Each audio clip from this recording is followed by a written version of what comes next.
Salut à tous, nous continuons notre série de petites vidéos sur les stratégies de base au tarot A5, cette fois-ci avec les stratégies d'attaque côté appelé. Alors vous allez le voir, il y a un certain nombre de choses aussi à connaître pour l'appelé. L'appelé étant celui qui possède le roi qui a été appelé par le preneur. Donc à quel moment l'appelé doit-il révéler son roi? Le principe, c'est qu'il ne faut pas se dévoiler trop tôt. Il faut garder le secret, le flou. Se découvrir trop tôt peut en effet compromettre une éventuelle chasse du preneur et les adversaires, sachant dès le début sur qui ils peuvent charger leurs points et leurs petits, les chances du preneur de chasser le petit sont donc compromises. Elles sont réduites. Donc ne vous révélez pas trop tôt. Le roi appelé à l'entame. Ne jouez en principe pas le roi au premier tour. À l'entame, ne commencez par le roi appelé qu'à l'une de ces conditions. Si vous avez le 21 juste derrière, donc c'est pour prendre à la main et puis sauver le petit, vous comprenez? Si vous avez trois rois, le premier roi donc servant à vous faire connaître, le second à ce que le preneur mette son petit, et le troisième à ce qu'il s'excuse ou charge. Et enfin, vous pouvez mettre le roi à l'entame, le roi appelé, si vous avez le petit, ce peut être une manière de signaler qu'il est en danger. C'est-à-dire que vous avez deux atouts et dont le petit, et donc paf, vous jouez le roi appelé à l'entame. C'est un signal pour le preneur de mettre son 21 en ambulance et de sauver ainsi votre petit. Sinon, à l'entame, si vous avez l'entame, eh bien, en fonction du chien, s'il y avait un roi dans le chien, jouez cette couleur pour permettre au preneur de reprendre la main, ou sinon, jouez à tout, car vous pouvez supposer que le preneur a une longue main en atout. Quatrième point, l'impasse au roi. Vous pouvez refuser de poser votre roi à la couleur demandée dans certaines circonstances. Alors je vous renvoie à la vidéo qu'on a faite sur le preneur, sur les conseils en attaque côté preneur.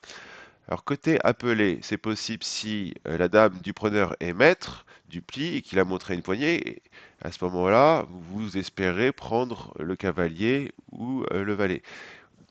L'appelé est en bout de table, il peut alors conclure le premier pli par le cavalier, gardant le roi disponible pour attraper la dame ou le valet. C'est aussi en fonction donc de votre position autour de la table que vous pouvez faire une impasse pour jouer d'abord cavalier afin de remporter le premier pli, et puis si vous avez le cavalier, et de jouer le roi au tour suivant. Cinquième point, milieu de jeu. Comment jouer en milieu de jeu quand vous êtes l'appelé?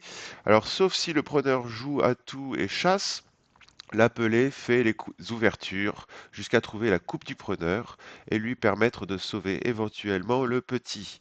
Alors si vous êtes placé devant le preneur, alors devant le preneur, hein, ça veut dire que vous jouez et c'est tout de suite le preneur qui continue.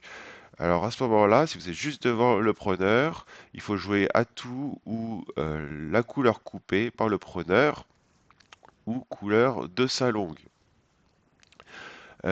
Si vous êtes au fond, c'est-à-dire le preneur joue avant vous, eh bien à ce moment-là, hop, qu'est-ce qui s'est passé? On remet en mode panorama, diaporama, voilà. Donc excusez-moi. Donc si je disais le preneur est avant vous, eh bien euh, il faut ouvrir dans les autres couleurs. Voilà, c'est votre rôle d'ouvrir les couleurs qui n'ont pas été joués.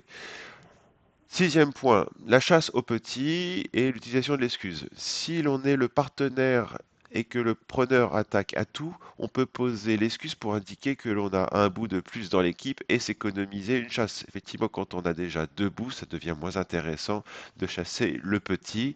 Donc, vaut mieux le signaler le plus rapidement au preneur si lui, il pense faire une stratégie de chasse au petit. Enfin, dernier point, signaler le petit. Comment fait-on pour signaler le petit quand on est l'appelé? Eh bien, à condition évidemment que vous avez l'appelé le petit dans votre main, eh bien, cela consiste à revenir dans la couleur pour signaler au preneur que ne faisant pas les ouvertures, c'est vous qui avez le petit. Donc en gros, vous avez le roi de cœur, c'est le roi de cœur qui est appelé. Donc on joue un tour de cœur, vous jouez le roi de cœur et au lieu d'ouvrir sur une autre couleur, donc de jouer pique, carreau ou trèfle, et ben vous relancez à cœur. Et cette relance à cœur signale que vous avez le petit. Donc à ce moment-là, le preneur va prendre la main et dès qu'il aura la main, s'il a l'atout, il va pouvoir le poser pour faire l'ambulance et sauver le petit. Voilà pour les conseils concernant l'appelé. Sinon, toujours faire un tour d'horizon des commandements suprêmes, hein, les quatre principes qu'il faut avoir en tête, quelle que soit la position autour de la table. Première règle, première loi, premier commandement, compter les atouts, tu dois. Deuxième loi, les atouts maîtres, tu te souviendras, les atouts maîtres, hein, c'est à partir de 15. Troisième commandement, les longues, tu surveilleras, surtout les longues du preneur. Quatrièmement, les gros honneurs, tu repéreras. Voilà, si vous respectez tous ces conseils, je pense que vous aurez des parties assez faciles. J'espère que vous a plu. On va continuer notre série avec le thème de la stratégie en défense. À très bientôt.